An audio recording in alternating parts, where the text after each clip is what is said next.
but not according to Stephen Teep, who stated, and I quote, "The culture is to protect and to deny." Now, if your opening words that you had the privilege of hearing his words and the privilege of hearing Vicky's words, then their closing remarks, especially when you heard him say the culture was to protect and deny, obviously resonated with you. So can I ask, and no false platitudes here to these people who came here last night, because you can't agree with them on one hand on their words and then disagree on the other. Do you accept that there is an endemic culture to protect and to deny?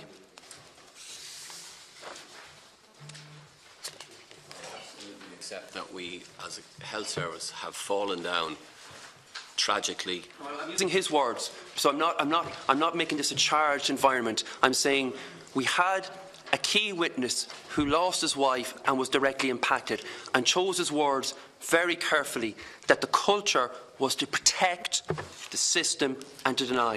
And I'm asking you, no false platitudes to that man. Do you accept his words last night? Not that there was a falling down, but that there is a culture to protect and to deny. Absolutely accept his perspective on this. I think it's a very honest perspective. If I had lived through what he has lived through, I could not see that I would not conclude in any other way just how unacceptable he has been dealt with, how his late wife was dealt with. I fully accept. I don't want you to empathise with him. I want you to either answer me yes or no. Do you accept his words in the accuracy of his words, not having empathy with him, that you would feel the same way?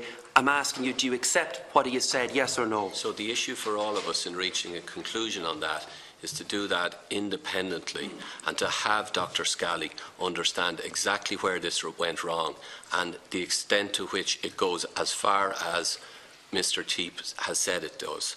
I, in my opening statement, recognise we are not there in terms of an open culture. I absolutely recognise that.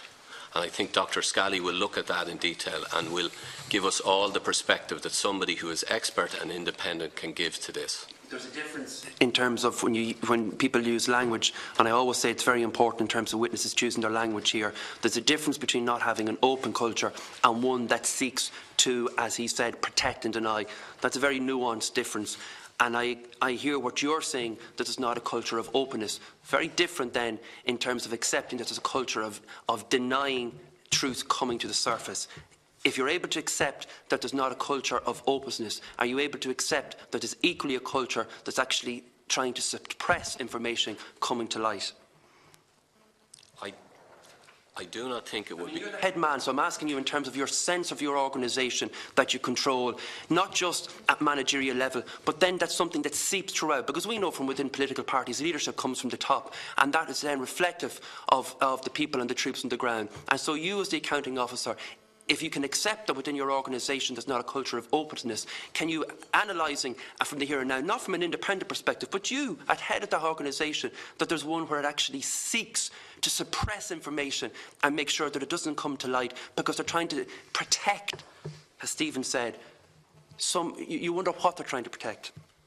It would be wrong if, because of the way you were putting your question... I'm putting it fairly straight, Mr. Breslin. Can I finish the question? Yeah, that's no problem. It would be very wrong for me to seek to come down on a side that you would then say I am opposite to what a man who has lived through what he has lived through. I am listening to his perspective. I am absolutely 100% listening to it and seeking to learn from the experience he and others have gone through.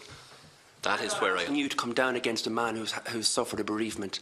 I'm asking you to analyse his words very distinctly. He said there was a culture of protect and deny. I'd much prefer he'd say he'd prefer the truth here today rather than you trying to protect his feelings, you know? So don't be using that kind of as a shield to say, I'm not going to come down against a man who suffered a bereavement. I think he'd much prefer if you were honest. You're the head man. You said there isn't a culture of openness within your organisation. Well, then the next follow-on from that is then, do you have a sense, have a feeling, whatever you want to call it, that there is actually a culture of trying to suppress information? It's something that would frustrate a lot of people here, and I just ask you for your analysis of that. I understand exactly what he said, But I do, within my organisation, which is the Department of Health, I do see lots of evidence that we are open. So I have to live with both of those realities. Mr. Teep's reality is an absolutely tragic and harsh reality that we have to avoid in the future, and the way we do that is becoming more and more open. Okay. So again, referencing your opening remarks, and you spoke of the brave testimony. This galls me. There's no point coming in here talking about brave testimony if we're not going to give substance to what's being discussed. How this raised, in quote, profound questions, not just questions, but profound questions. If these questions are so profound, can I ask you, and Dr. Holohan, when you reflect on those memos from March 2016, why, Dr. Holohan, did the profoundness of the issue not jump off the page to you at that stage? And to you, Mr. Breslin, why did the profoundness not jump off the page to whatever department health official reviewed that at the time? Have you sought that person out? Have you engaged with that person? Have you spoken to that person? So, I sought in my opening statement, and I sought early in the meeting, to distinguish two things, and I think the more they're interwoven, the more difficult it is to understand what has arisen. The memos in 2016 referred to a clinical audit that was to be communicated to women. What we're now dealing with is the widespread non-communication of that information. That was not, the department was not aware of that. The HSE has confirmed that the department was not aware of that. I thought you said earlier that there was somebody within the department that would have cited that. The 2016 memos, just to repeat, were summarising the position, which was cervicalcheck had a clinical audit that they wished to communicate to the women, and they were setting about doing that. That was what we had in 2016. That is not what we have today. Dr. Holohan? So the interpretation of the 2016... The profoundness of the situation. So our understanding of the memos is exactly as the understanding of their intention was, that these are confirmation of an organisation seeking to disclose information to women, making preparations to do that. We had a series of meetings in which we had this information available to us. We were able to track and assure ourselves that preparations were not only continuing, but proceeding and progressing to a conclusion in the late summer with those letters issuing.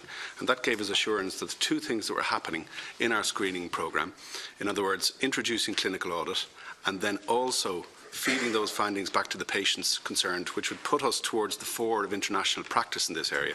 We had confirmation that was happening. And what the Secretary-General is saying, and what I'm saying to you clearly as well, is that what has come to light in 2016 is that, in fact, that information was not being disclosed. That fact did not become known to us until the end of April. I always find it amazing, Chairperson, a memo, the language used there, a memo seeking to disclose, and this is a memo that yet had language that used language along the lines of to prepare reactive communications for media headlines that scream did not diagnose my cancer. Yesterday, that headline manifested itself in the flesh and blood of Vicky Phelan when she sat before us. She wasn't screaming, she calmly put her place and her position that screening did not diagnose her cancer. A lot of the opening contributions by TDs here prefaced their remarks by stating how angry they were in coming here this morning. And I'm willing to bet that a lot of the TDs that said that they were angry is not just a result of this hearing, but cumulative hearings with the HSE, with the Department of Health, where we've dealt with issues such as the Grace case, the former Director General sitting here dealing with that, and how that communication problem exists. It is an ongoing thing. It is not just this case. This is ongoing. In my 2 years here, I've never met a section of government that finds communicating so difficult. So, Mr. President, when you state that the women who have gone public have drawn attention to their experience in the hope of change, you probably also heard Vicky Phelan in her concluding remarks last night say they don't see in the past few weeks that evidence that there's any culture there that indicates a willingness to change. In fact, she said, I wouldn't be here. I'd be at home with my 2 kids if I thought that there was a willingness to change. So again, I go back to the fact that you're using these people's evidence as being very brave, but they came here last night and said they don't believe you. They don't see that willingness. So there's obviously some disconnect. That if the people impacted, and I keep going back to them because they're the people living with this, not any of us. And that there's people existing within a management structure having self-awareness that people, you know, should be notified, or more worryingly, having the self-awareness that people shouldn't be notified. So how are you going to assuage people's fears that there's a willingness to change? Because the people here last night didn't see it. So I understand why they wouldn't believe it. I wouldn't believe it if I were them. I would not believe words in a committee room if I were them. I would only believe it when I see it. And there's an absolute understanding in relation to us all, the challenges that we have in terms of turning around a health service that creates a situation where people's experience, but when things are going right, is a much better experience, and when things go wrong, is an equally empathetic, sympathetic, caring experience. We have a huge amount of work to do. It's not one individual that has to do that work. As a nation, we have a huge amount of work to do. That is why I'm in the job I'm in. That's why I continue in the job I'm in. And that's why I won't be happy until I've given it everything I can. Okay, and I appreciate that, and no one person, but that obviously ultimately comes to leadership. And I'm sure that in your opinion then, analysing then the previous Director General in terms of the HSE and that culture I spoke about, I mean, that culture just doesn't just emanate out of thin air from nowhere. There had to be some kind of analysis from your point of view, from the Minister's point of view, is why is this leading to a case of suppression of information? Can I ask you, Ms. This is the last question. No, just last question. You'll get back. Ms. O'Keefe, in response to questioning earlier from Deputy Cullinan, when asked about the process of informing patients and how the 200 letters were issued by cervical check to consultants, and Deputy Cullinan was asking about how many women had cervical check asked specifically. I think the answer was 0, but you interjected and you said no, that wasn't the case because some people had reached out, some women had reached out to cervical check and thus, by virtue of that, had engagement. But that goes to the root of the problem. It was a reverse process. They were having to reach out. There was no one picking up the phone to them. And I think that was kind of disingenuous to say that there had been contact. You said themselves they had to reach out. And it goes back to the whole point of even the process that we're involved in now. People who are afraid, queuing to access a helpline and waiting God knows how long to get a response. Would you accept that? There's probably two things to that, Deputy Castles. I suppose I was reflecting in relation to both the March memo and indeed the October memo, where at the end of page 2 it stated to me that there was a legal case proceeding at that particular time, and in addition 4 letters from legal representatives of women seeking copies of all medical records had been received. It's clear, by the way, across all these memos that Cervical Check have always furnished women with their medical records whenever they've requested them. But the memo goes on to say 2 of these requests relate to women recently diagnosed, with the programme only having just initiated the cancer audit process in these cases. 2 women have directly inquired informally about their diagnosis and have been informed of the cancer audit process, and that any review findings will be communicated to the consultant doctors. So in terms of answering the initial part of your question, it is clear that the clinical director of Cervical Check did reach out and directly talk to women, so the answer there isn't 0. In relation to the other part of your question with regard to, I suppose, the methodology that Cervical Check chose at the time, they had these audit findings. They stated in February that these audit findings can provide information to women as to why their cancers were not prevented and information on the effectiveness and limitations of screening. In March, they said to me, the gist of the situation, and I quote, the gist of the situation is that the programme has information on the woman's screening history that may be of benefit to her and we believe should be disclosed. In April, they say, this represents 6.5 years of screening, and the process, which has been evolving, now clearly underscores the need to offer women an opportunity to learn about the audit and to choose to know the result. The July information for healthcare professionals that all of you have been furnished with says this, so I know there are queries about the letters and I would love to be able to get to those questions, but the information note to healthcare professionals says, where the review outcome suggests that the abnormality was not detected on a cytology or histology test, or that under treatment a colposcopy might have been a factor, at the appropriate time please inform the woman that a cervical cancer audit process exists, that her history has been reviewed, and that she can be informed of the outcome if she so wishes. Now, there's two things here. There's how did they actually go about that process? Was it the right process? The view at the time was that giving that information to the consulting clinician was the person who was best placed to be able to give that information to the woman at the time. And we might have some questions with regard to that and the processes and procedures they put around it.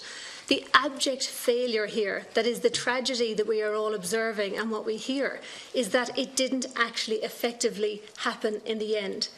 Not all of the consultants, some of them did, but the vast majority didn't heed that particular advice and tell the woman that a review had been done of her case and give her the opportunity, if she so wished, to learn about the outcomes of the review.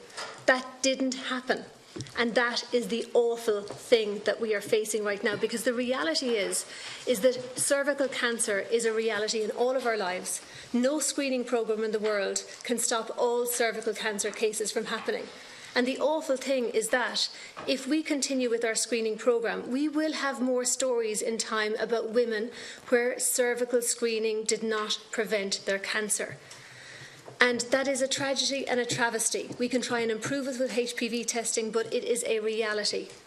The thing is, going forward, is that what the cervical check programme intended to happen needs to happen. Just very finally, Dr. Hoolan, following on from your appearance at yesterday's Health Committee meeting, your statement that it was fair and reasonable not to tell women about incorrect smear tests in 2016, one government minister has now backed calls for you to resign, saying your position is untenable. And indeed, Stephen Teep said yesterday people needed to be removed while inquiries took place. Given the magnitude and the seriousness of government ministers making such statements, have you reflected on your position? So what you've said about what I said yesterday is incorrect. I did not say that yesterday. I said it was fair and reasonable not to escalate the fact of knowledge of a clinical audit and plans to disclose to patients. That's what was known in 2016. It was fair and reasonable not to escalate that to the Minister because it was something in a category of potential. Okay? What has come to light in recent weeks, which you're conflating with that, is the fact that in fact that information wasn't disclosed. It was not fair and reasonable not to disclose that information. That's not my view, it never was my view, and I never said what you said. And what about the government minister making that statement in respect of you last night? I have no knowledge of that, and I have no comment to make of that. Could I make a more general observation? It's just because you have raised an important point, Deputy Castles, just in relation to patient involvement, and I don't intend to, through this committee, to speak directly to patients. I will find a means of making direct contact with the patients concerned here, because that's what we do. We've been engaged in a number of situations like this before, where in tragic situations we find ourselves in contact with patients who have been bereaved. Some obvious examples of that was in Portlaoise, where I myself led an investigation which uncovered in the baby deaths the fact that it wasn't just open disclosure. It was deliberate concealment and lies that were told. We wrote that in the report, and we have continued to engage with patients from there and from a variety of others. So we had 2 of the bereaved mothers part of the maternity strategy, which is approved by government. We've had patient involvement in our cancer strategy, and it's overhauled completely the attitude of our cancer services. We have a patient experience survey. It's happening for the second time in this month throughout our hospital system, one of the few countries in the world in relation to this. We have patient safety statements now, which require each hospital, for maternity services first and now for hospital services generally, to publish information about safety each month so that people can see this and to create transparency and visibility. We've built in the Department of Health a National Patient Safety Office. Minister Varadkar brought those proposals to Cabinet in late 2015 to give what we call a patient safety surveillance function, because one of the things that we uncovered as part of the work we were doing in recent years is that different parts of our system knew different pieces of information about safety, and we didn't join up that information to create a common understanding. So the work that we're doing is to try and do that. But I absolutely accept that that's not enough to answer any of the harms and bereavements that have occurred for some of the patients that you've spoken about, it'll all be cold comfort to them. Culture change is difficult, but our experience is that working with patients in these situations is the best means, and working with them directly, as opposed to through the media, is the best means of ensuring their objective, which is to have their terrible experiences fully and directly inform the work we do. Information out through the media, that's half the problem. And we are absolutely prepared to engage with them, because these are not empty words in terms of our commitment to ensure as Mr. Breslin said, the proof will be in the pudding, it won't be in statements. And we'll be happy to account for that. Okay, I'm Con Deputy Cullinan, and we're back to the sequence more, Cullinan, Kelly, Murphy, Mashari, O'Brien, and we're into strict 10-minute slots, and if someone wants to get in after that again, that's fine. Because of that, I'll be very direct and expect direct responses as well. Ms O'Keefe, the difficulty with some of what you said earlier is that it really just chimes with what's in the draft press statements we got today, and essentially what was part of a communication strategy to divert attention away from what the real problem is.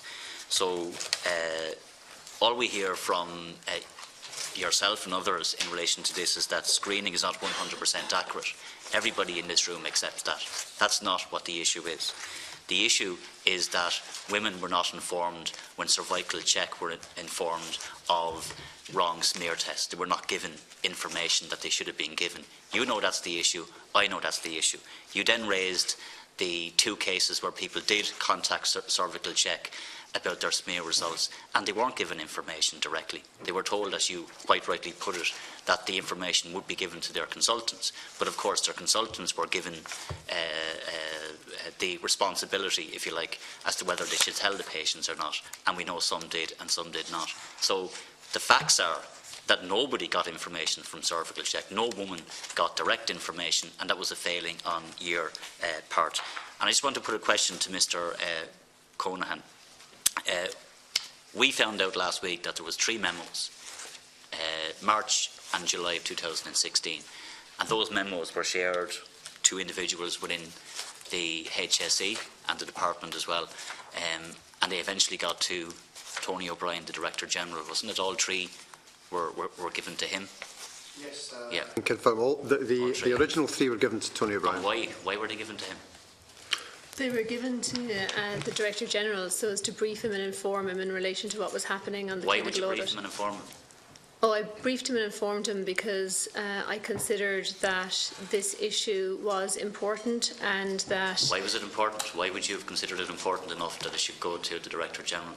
I considered it important enough to go to the Director General because clearly we were going to be giving very important information to patients through consulting clinicians that would result in those patients having full access to their files, willingly provided with access to their files, which would provide them with an opportunity to seek redress if they so wished, and that internationally the programme would have advised me that very often and intuitively it was important enough to go to the Director General's office. That was the judgment call you made. It was, yeah. And the same information was given to the department. So there was a Tracy Conroy. Is Tracy in the room? No. Is she still within the organisation? She was one of 2 individuals that were given copies of the email, as well as yourself, Mr. Houlihan. You were one of the 2 individuals in the department that got the same information. But unlike Miss O'Keefe, you didn't give it to your line manager, which is Mr. Breslin. Did you not see it as in the same light that Miss O'Keefe did? Is not important enough that Mr. Breslin should have the information? I didn't.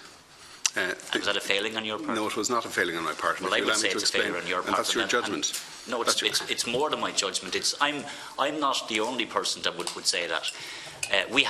Bear with me, we had one of the ministers in government yesterday in responding to questions put at leaders' questions, saying that ministers were kept in the dark, that if ministers had information, then they could have taken different decisions. So there was a block in the Department of Health where the information wasn't relayed.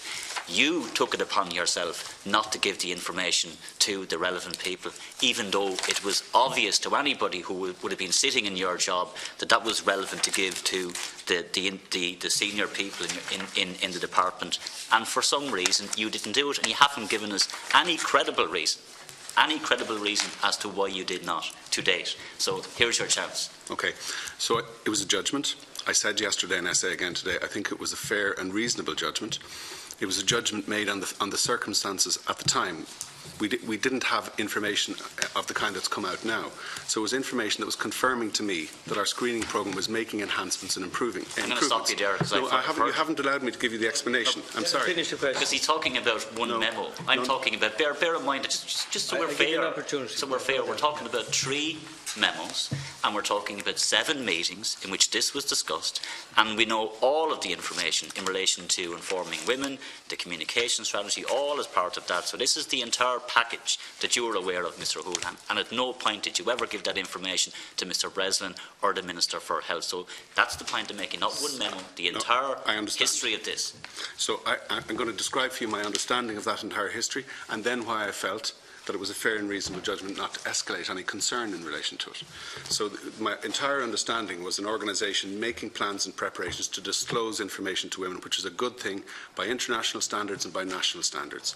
And they were preparing to do that, and they were awake and alive to the potential risks that could occur in doing that, problem solving in relation to it, and tracking through in the numbers and reporting to us in the context of regular meetings that we have on different fora.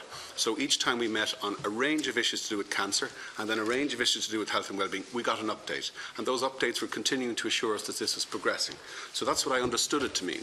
And I understood the context of in a context of a population-based programme, what the value of all of this would be and what the preparations would need to be by the screening service to ensure that it went well.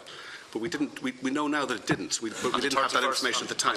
So that's my understanding. And so now if you explain to me why I didn't believe it should be escalated. When we look at escalation in relation to issues, broadly speaking, related to patient safety, there are categories that we use. So the top category, and the most significant, will be a situation where we have information about a service which is still open, which patients are still going into, and that service is not safe. That's the most significant issue that might require an intervention, and there have been examples of that. The next and most significant is a situation where something comes to light, where we know patients have been through a service, harm has occurred, they've been exposed in some way to something, and it needs for a look back to be conducted such that those patients can be identified and some service offered to them to try to remediate what has happened. The next level would be where something else has happened, but it's an individual case where we don't believe that there are wider risks to the public, but the merits of that case itself will also be something that we consider by way of escalation. In this particular situation, we had a potential for something to become a matter of reporting, a potential. And that potential could be realised at any point over a period of time. It's simply, if I was to say to the Minister, frankly, that we're giving you, if you like, warning of potential in March of 2016 and something were to happen 6 months later, I don't think he would be able to rely on that to say I would have to let him know again at the point at which. So we had readiness. Gist of what I think I got a fair gist of Mr. Houlihan's response. Yeah, to finish the last sentence. Yeah, so the point that I make is that I know, but I'm going to say this in fairness to witness. There have been serious allegations put to him that a minister says he should resign. Is at least that a minister, somebody has been put to him here at the meeting. Yeah. He's entitled to respond to comments like that in the public. But he's not responding to that comment. No, but he's entitled. So the Secretary General has earlier on made clear that, like, if I was to relay to a minister all of the things, not only that I know that have happened, as well as the things that have potential, simply in order to demonstrate after the fact that I had told the minister, I don't believe I'd be doing my job. I think my job, I put it to you, my job is to manage things and to make judgments which I'm happy to account for. And so I say, I have no problem, and I welcome the accountability that will be brought to this by the Scally process. And I'm very happy to answer for all of the judgments that I've made, and very happy to take any learnings that will come from that, either from me or for the department, and apply those learnings. And you have a lot to say, but unfortunately you didn't say the right thing in my view, or do the right thing at the time. That's my judgment, that's my view. And I respect your view. I respect your view. Also on the 29th. No, but Deputy Cullinan, I just have to say this. It's important, and I have to say it to witnesses here. When a member of the committee here makes a statement, his view is that you're X, Y, and Z, or is not that. That is the view of the individual member. It's not the collective view of the Public Accounts Committee. The committee hasn't made any such decision. Members have their opinion and entitled to it, but don't go away thinking it's the collective view just because one person says it. It's a person's view. Chair, I have 10 minutes. I made it very clear to you that that was my opinion. I made it very clear to the witness that that was my opinion. So I'm trying to separate emotion from my role, which is to put questions, which is what I have done and I'll continue to do. And I'll remind Mr. Houlihan that on the 29th of June in the Q&A document, which you also would have seen, It says the 317 cases that were flagged for further review, there may have been an opportunity for earlier intervention. This includes instances of precancerous cell changes that were not detected and a delay in diagnosis and treatment. I can tell you, if I saw that, that would be serious enough for me to move that up the chain. But I'm going to go on to my next set of questions, because I want to know who wrote the circular that was given to the hospital consultants. I know it was the Office of the National Director of Strategic Planning and Transformation, isn't that right? But in terms of the circular that was issued to consultants that they had discretion, who wrote that circular? So that was developed by the cervicalcheck programme Who itself. wrote it? Which individuals wrote it? I would imagine that Professor Gráinne Flanley wrote it with the programme manager, John Gleeson. Mr. Gleeson, do you have a role in writing that circular? I did, yes. Yes. So you knew when you were writing that circular that discretion was being given to consultants to inform the women? I wrote it in the context of the HSE's open disclosure policy. A specific clause in it which allows for, it states, I'm required to comply with it, that clinical judgment can be exercised. We were not in a position to tell a doctor to do anything to override his or her clinical judgment. We said comply with the policy. That's what the wording meant. We were not trying to give a way out. We were just trying to be consistent with the overall policy. And I'm certainly not going to give you or anybody else a way out, because everybody outside of this room and some people in this room believe that those women should have been given the information. In fact, Stephen Teal said yesterday, if you have information and you don't share it, you are covering up. Now, you were one of those, and others possibly in this room, who wrote that circular and at that time had no difficulty with giving discretion to consultants as to whether women should be informed, and secondly, signing off on a strategy that allowed for the women who passed away, for their next of kin not to be informed, that is simply noted on their file. You were one of the people that did that. You were one of the people that made that decision. And again, like a lot of other people who have questions to answer, you haven't, to my knowledge, given a satisfactory answer as to why you took that decision. And can you still stand over that today? Do you still stand over the fact today that you and others took a decision not to allow a situation where all of those women were not informed of their misdiagnosis? The woman has been diagnosed with cervical cancer. This is a serious business. What's in her best interests? Everything that we put out... Ms. Gleeson. Pardon? The women will make that judgment call. What Stephen Teal said yesterday is that if his wife only had 5 minutes left to live, she would have wanted to know. So you don't get to make that judgment call. No, the women should have been informed, but you did. And I'm asking you now, and it's a fair question to ask. It's a fair question to ask. I'm asking, do you still stand over the strategy that you were part of, that these women should not be informed directly? Do you still stand over that strategy? The strategy, the information, what I wrote was consistent with the guidance in open disclosure at the time, and the information that went to them showed clearly that it was biased towards, if at all possible, we want you to disclose to the woman. You did not, because actually what the strategy was, and I've went through this with you earlier, in terms of the memo in March 2016, it was to decide on the order and volume of dispatch to mitigate any potential risks. And the risks were not risks to women, risks to HSE, and to continue to prepare a reactive communications response. So the whole strategy was to minimise and to reduce the volume of women who would be informed. And it was done, first of all, by allowing consultants to do it, and as we know now, only 1 in 4 did.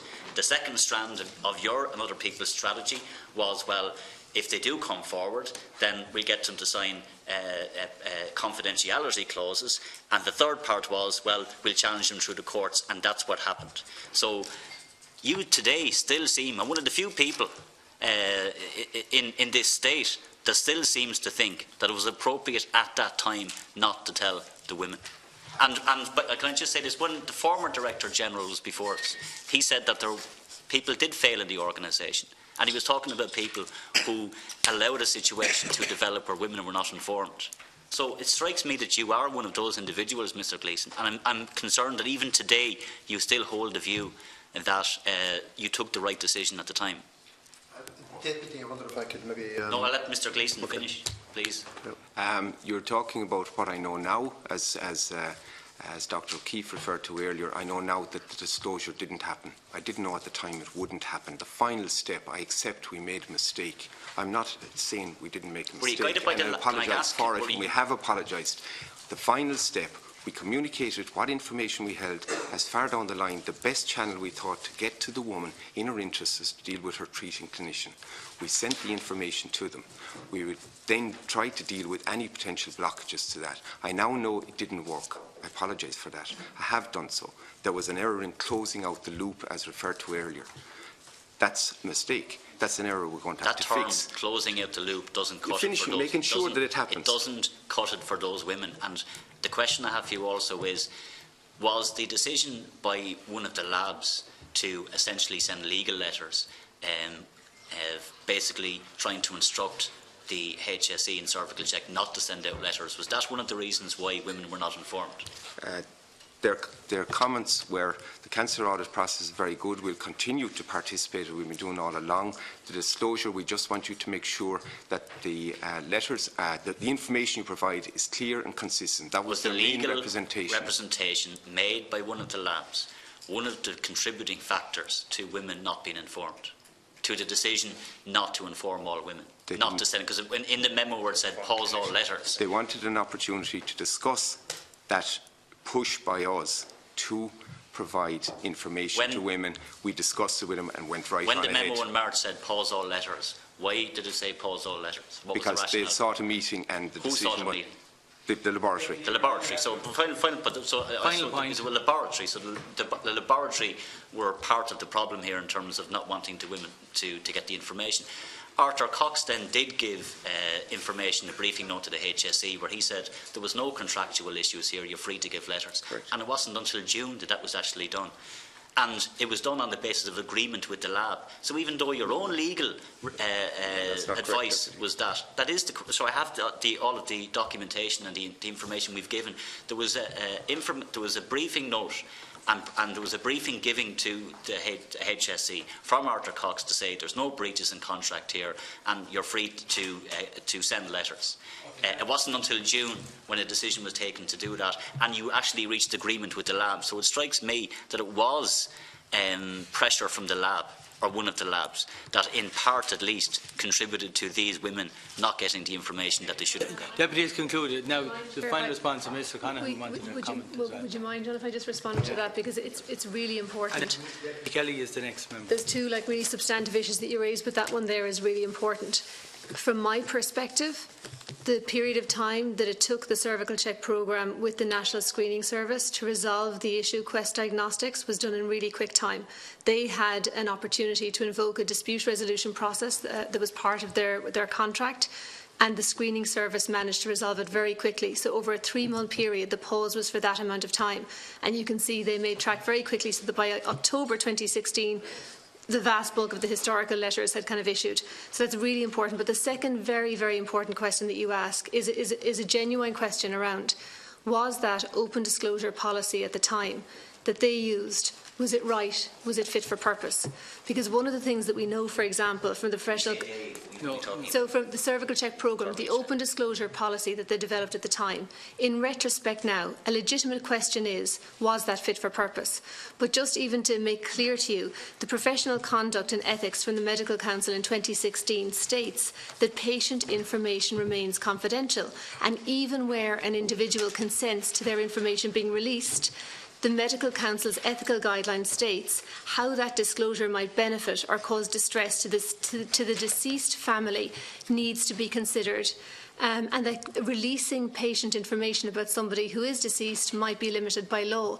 So I understood at the time when I was looking at this policy that there were significant considerations that they had to make about it, but I think that we need to have that conversation around what do we think and what do we think about mandatory disclosure.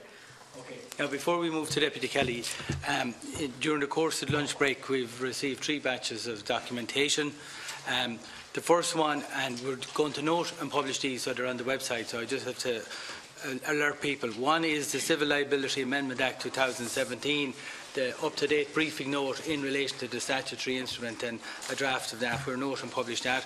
The second item is the email received from the HSE with the draft, 2 versions of the draft press statement in relation to this issue, and the question and answer, 2 versions of it, the cervical check, cancer review, questions and answers, one dated November and the other dated June 2016. We note and publish that. And the 3rd document we received is a cervical check chronology of events at University of Limerick hospitals and associated correspondence. We want to note and publish that. I just want to ask Ms. O'Keefe just one question. When did you become aware that the patients weren't informed? I became aware that the patients weren't informed, unfortunately, through hearing about Vicky Phelan's case. About Vicky Phelan's case. Approximately. What month? Well, whenever it came out in the media that day. Whenever it came out in the media. April. Yes. Yeah, April. Yeah. Now, I have a question. The one thing that's puzzling me here today is you were telling me and telling us that in February, the people in cervical check, whom you meet every month, asked you to come to a special meeting to discuss this audit. Am I right in saying that? 2016. February yes. 16, yes, absolutely. Yes. February yeah. 16. Yes. And during that period, you were involved in the memo explaining what was going to happen if the story broke. I think we're told there were now 8 versions. I think Mr. Cunningham said there was 8 versions of that memo. Six.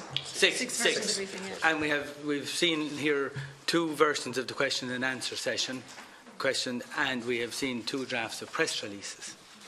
Now, you, in your role as National Director for Health and Wellbeing, was informed about this problem, and you had detailed meetings and had all these items of correspondence commencing in February 16. And a lot of this was to inform the patient, and if the story broke, you had all the information for the Minister up the line. And now you're telling me the first you heard of the patient not being informed, the 200 patients, was over 2 years later. Did you make no inquiries in the 2 years that you were National Director, meeting these people month in, month out, to quote your own words, you met them monthly? Did you never think of asking what actually happened? And you met them probably 20 times in the intervening period. I am utterly at a loss to understand how you were aware of this problem, most senior person, National Director in the HSE, from February 16, and if there was a concern for the patients, I would have assumed that your monthly meetings, how are we getting on? And now we realise, emerging here today, if it hadn't emerged already, out of the approximately 200 cases, approximately 40 were notified by their consultants. So we now know, even to this point, 2.5, well over 2 years later, 80% of the people were not notified. It makes a mockery of the concept of open disclosure. It was whole-scale ignored. And that's why I opened up here about open disclosure a few hours ago. I don't believe an iota that the concept exists. It's remarkable that 20% of the consultants took it on themselves to do it, when the general approach across the board was that 80% were ignoring this particular issue. And we've had this open disclosure policy here before. The State Claims Agency has been talking to us. It would help them in their work if there's a greater level. We've been on this issue for a year now. But can you explain how you were made aware of this issue in February 2016, and over 2 years later, you're now hearing for the first time that 80% of the patients were never informed of the matter? Please explain that to us. The crucial date really there is the October 16 briefing, and how come after that? Because the October 16 briefing was the last full briefing that I'd have gotten, and you're quite right, Deputy and Chair, that there would have been 14 months of meetings, one-to-one meetings, plus every month a senior management team meeting, plus every month a performance oversight meeting that fed into NPOG, which discussed risk, and a whole load of kind of risk meetings in between.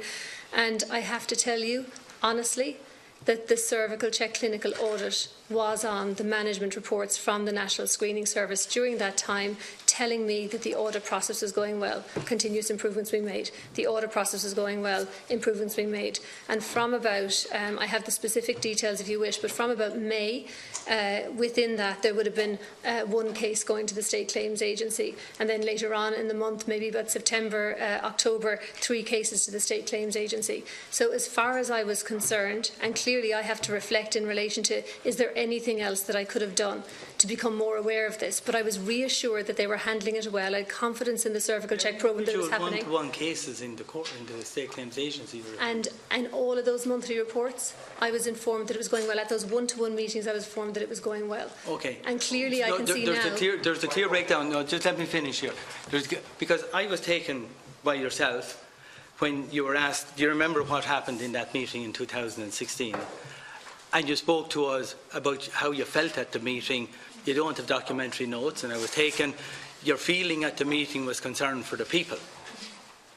And it's not the normal response we get, and we take it as probably a far more intuitive response that you were feeling for the person who had a particular difficulty. But where did your sense of feeling for those people go for the next 2 years and 2 months in the meeting? Because you're the one who brought up your feelings for the people when you first heard about it. What happened? From a management perspective, you rely on the assurances that you get from your staff. That's how it works. You know, you've got 8 direct reports, you have monthly meetings, you have kind of risk assessments. I'm not worried about the monthly meeting. You were the national director. And I asked about it, and the reports that I got, the actual management reports, say that it's going well. So in that context, I took those assurances for real. There were 200 people, but did you never see... Well, how could you accept it was going well when we know 2 years on that 80% of the patients were never contacted? One, can you document what was going well? Something was going well, but not contacting the patients. In my mind, and what I had been briefed on, and what I had briefed others on, and what the department had been briefed on, was that the process was put in place so that the consulting clinicians would relay the information to their patients. And my understanding was that that was actually happening. And how did you think that? Because the October briefing told me that several consultant doctors have engaged with the NSS cervical check, and the next steps to be taken following communication of a cytology review outcome. A short explanatory document was developed to accompany the letters issued to consultant doctors. And that's from whom to whom? In addition, that's the October briefing. From whom? From the cervical check programme, telling me that in addition administrative leads and programme colposcopy services have been advised of the process. NSS cervical check is providing additional support to consultant doctors in relation to carrying out an open disclosure requirements and appropriate protocols. Engagement between cervical check and the consultant doctors will constitute an ongoing process, and the summary was the communication with stakeholders and patients is being appropriately managed at that time. Now the question that I have to ask, because of the catastrophe that has happened, that all of these patients ended up finding out, the majority of them at the same time, in a way that the cervical check programme had never envisaged, or any of us had envisaged. And the usual management tools that you use to be told these things didn't turn this information on. Where did your concern for the patient? Where was your concern for the patient during all these processes are in place, policies in place, procedures in place? Not once did you refer to the patients, your consultants and protocols. That's all I'm hearing from that last paragraph. Procedures and protocols and policies and open disclosure. I haven't heard the patient. Is there a reference to the patient in that report that you're relying on? And the patient, not that somebody was going to do something, was there any confirmation that the patients were informed? And after all of what's happened, I absolutely respect your question. But like the summary within the October briefing was the communication with stakeholders and patients is being appropriately managed at this time. And my assumption on the basis of all the work that we had done over 2016 up to that point was that the treating clinicians would be disclosing this information to patients, and I was absolutely reassured, and this is very, very important, because all of the briefings say it. Can I please finish, Chair? Can I just say, you were aware, and we had it here from the HSE previously, and I have to go back to where I started, because I'm only dealing with one topic personally today, is open disclosure. And you know, and it's been stated by the HSE and everybody, that the fear of litigation prevented open disclosure happening in most places. You were aware that there was the fear of litigation was a real risk preventing opening disclosure happening. You were aware of that at that time, because we didn't even have the Civil Liability Amendment Act in place, not to mind the statutory instruments that are not in place. So you knew, you had to know that at that time that the consultants who were going to be involved in open disclosure, there was a risk of litigation. Like, that's a standard. That was seen as one of the main barriers to open disclosure, which you knew was there at that time. So how could you have presumed all of these consultants were going to ignore the fear of litigation and talk to all the patients? Probably a bigger question for all of us. How could we all have assumed? How could have I assumed? How could we have all assumed? Yeah, but we're relying on you. Happen? We're relying on senior people in the HSC. Yeah. You know, we're relying on. And the other thing, I mean, I was going to mention it to you earlier when you started off with those questions, is that I'm not sure. I'm not a lawyer in relation to this, but in some respects, you can see that. Even though it was a minority, that some consultants obviously did follow through with the letter. So some consultants did choose to follow through with the letter. And even in terms of, as I understand it retrospectively, because I wasn't aware of it at the time, it is clear from the communication between the consultant Hickey that he understood that was actually what was actually being required by the cervical check programme. And I don't think, my understanding of it is, I don't think it's a fear of litigation actually, because they weren't at fault. You know, it wasn't their fault. So it was really about that communication to the patient about something that had failed.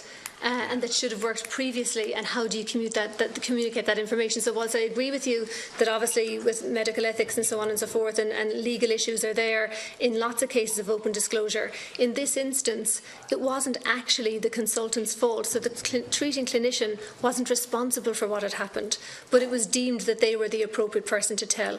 And I accept your questions because of what has happened, but I did not think that there was anything going wrong.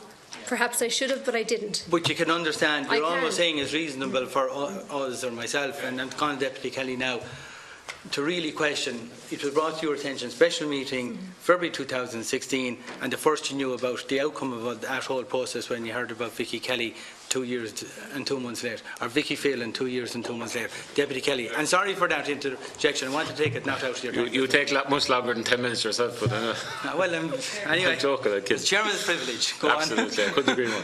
Chair, can I just ask something? One quick question. About the document that we referred to earlier, the audit methodology paper that is supposed to be in the file.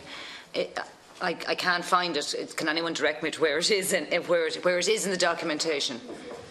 Is it the overview document? Well, look, the audit overview document. What I'm looking for is the methodology paper at the outset. Okay. It says the title of the document, Deputy, is, yes, Audit Process Methodology Overview. Yeah, that's. Yeah. Sorry now, Chair, for interrupting. That's an overview. What we're looking for is, what I was looking for yesterday off your health, and I think I was very clear. It's when it's the genesis of the audit process. So when you set it out. Okay. So can we have that? Okay. Sorry. Are you working on that to get? Is it in the documentation? Does anyone know? The only thing. That was what we discussed yesterday. There's an overview in the documentation. What I don't know is does the document you're looking for exist? We'll ask you to get it to us when you can. Yeah. Okay, Deputy Kelly. Thank you. You saved me some time because your questions I was going to put. Mr. Conaghan, you saw what transpired there.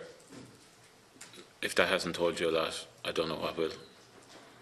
The difference between Mr. Gleeson and Ms. O'Keefe is actually Mr. Gleeson said sorry. He apologised.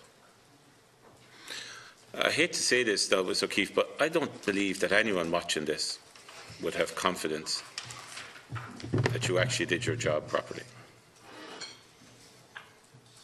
To say that you assumed, used the word think,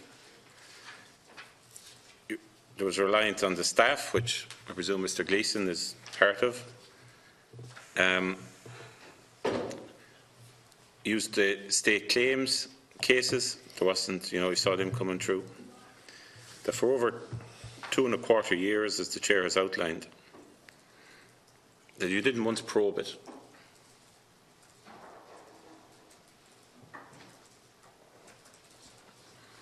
I mean, for me, that's at the absolute nub of what's going on here.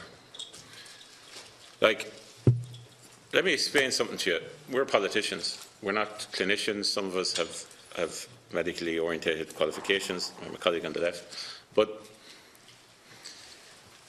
if there was an iota of a mention of this issue in anything to do with the department, Simon Harris would be out of a job. Leo Varadkar probably wouldn't be Taoiseach. That's the likelihood where we could end up. That's the likelihood of where this would end up. Because this is transfixing the nation. The people are absolutely appalled, disgusted. You pick whatever word you want. And for over 2.25 years, or whatever terminology you want, there was an absolute catastrophic failure in cervical check at management level and possibly at other levels. And you haven't even said sorry, you haven't apologised. Like, it's not good enough to say you assumed. It's not good enough to say you relied on legal cases. It should have been probed. It should have been dealt with. It should have been a monthly issue. It should have been an issue that was going to be constantly referred to on and on and on again. And I've gone through all the documentation, probably more than most. I could write a book on it. I have so much documents now, I'm an information overload. And there is no way I can see any justification for this. And there's no way in which Vicky, Stephen and all the others can get any comfort from anything you've said or any of the processes that were in place. And I'm wondering, Mr. Gleeson, in relation to yourself, how this makes you feel, because obviously Ms O'Keefe feels that she's been let down. I don't know what way that makes you feel, because you worked to her, obviously. Do you feel that you let her down? Or do you feel that, I mean, fairness, I have to say, at least you apologised. Or do you feel that you did your job but people didn't listen? Or do you feel that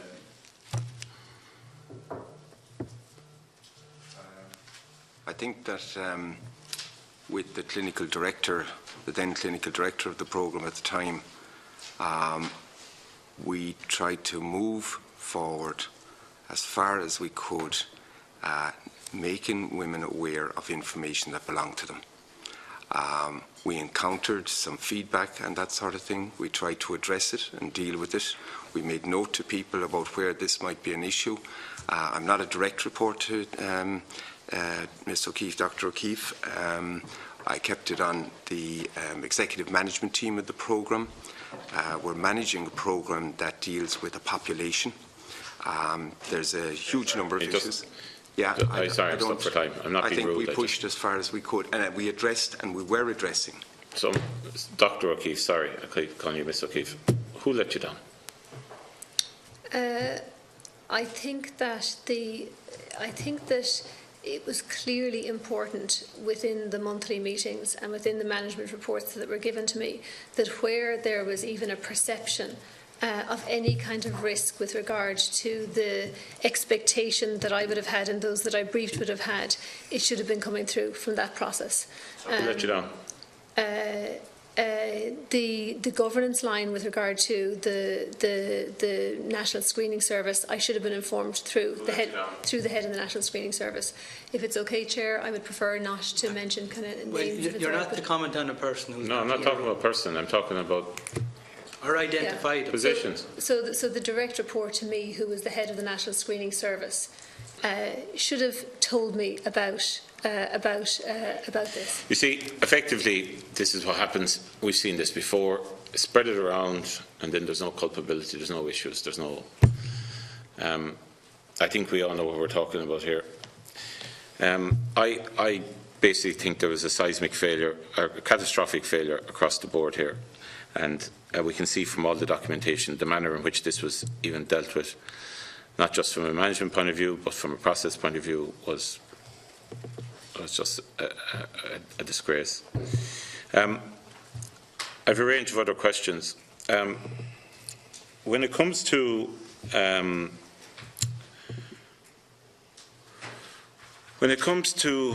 the note on the June 16 that went to clinicians and subsequently, obviously Ms Flannery is no longer here, but obviously she's one of the clinicians. You expected that the clinicians were all going to tell their patients. That was kind of what was expected.